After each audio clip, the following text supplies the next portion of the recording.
Bible నిజాలు చెబితే ఒప్పుకోరు కదండి వీళ్ళు. బైబిల్ మతం అంటారు, అబద్ధాలు చెబుతుందంటారు, బూతు పుస్తకం అంటారు. వాళ్ళకి ఏం అర్థమైంది చెప్పండి బైబిల్ కోసం? అలాంటి వాడి దగ్గరికి వస్తే బైబిల్ ఎంత గొప్పతో చెబుతా, లేదా సవాల్ చేస్తాను కదా. అది ఇప్పుడు కాదండి, 10 సంవత్సరాల నుంచి విసురుతున్న సవాలు. బైబిల్ తప్పని దమ్మున్న మనగాడు ఎవడైనా ఉంటే, ఏమండి, పోటీ సవాలది, డిబేట్ కాదు. డిబేట్ అంటే ఏంటి? ఆడొక 2 గంటలు మాట్లాడతాను, నేను ఒక 2 గంటలు మాట్లాడతాను, ఎవడు గెలిచాడో తెలియదు. పోటీ అంటే ఎవడిది నిజం ఎవడిది అబద్ధం తేలిపోవాలి. మరి ఎందుకు ఎవడు రాలేదు?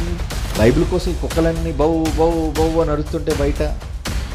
ఏమండి, సవాల్ ఎక్కడికి వెళ్ళినా పబ్లిక్ మీటింగ్లో వేస్తే, ఇక్కడ కదా విదేశాల్లో కూడా వేస్తున్నాను ఇది. మరి ఎవడు ఎందుకు రాదు? అందులో కండిషన్ ఉంది. ఏంట కండిషన్? సంతకం పెట్టాలి. ఏమని?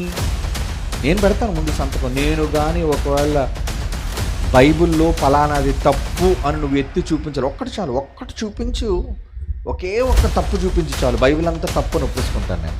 నన్ను ఓడించగలిగితే నేను ఇక జీవితంలో బైబిల్ని ముట్టుకోను. ఓకే, నేను బైబిల్ని వదిలేస్తాను. నువ్వు నమ్ముకున్న ధర్మంలోనికి నేను వచ్చేస్తాను. అదే నువ్వు ఓడిపోయావు అనుకో, సంతకం పెట్టాలి. ఏమని?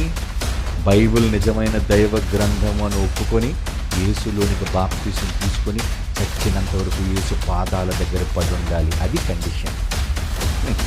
ఇది మరి కొంచెం కష్టంగానే ఉంటుంది కదా. సోది మాటలు చెప్పమంటే ఎవడైనా 100 చెప్తాడు సోది మాటలు.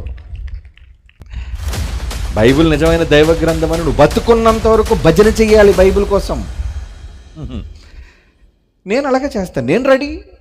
మరి ఆడెందుకు రెడీ అవ్వలేకపోతున్నాడు? అవతలోళ్ళు ఎక్కడో భయం కొడుతుంటుంది వాళ్ళకి.